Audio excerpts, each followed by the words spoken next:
ঐক্যবদ্ধভাবে আমরা একসাথে মিলে কাজ করতে পারি, থাকতে পারি।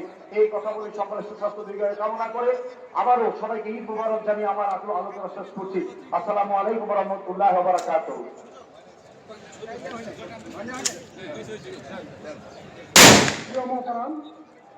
ধন্যবাদ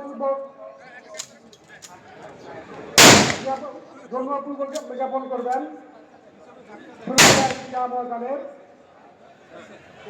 নির্বাহী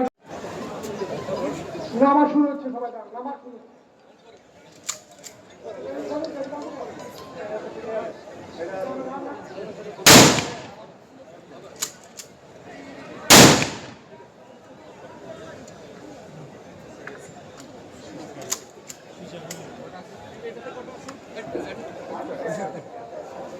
এবার আরেকটা লাগবে।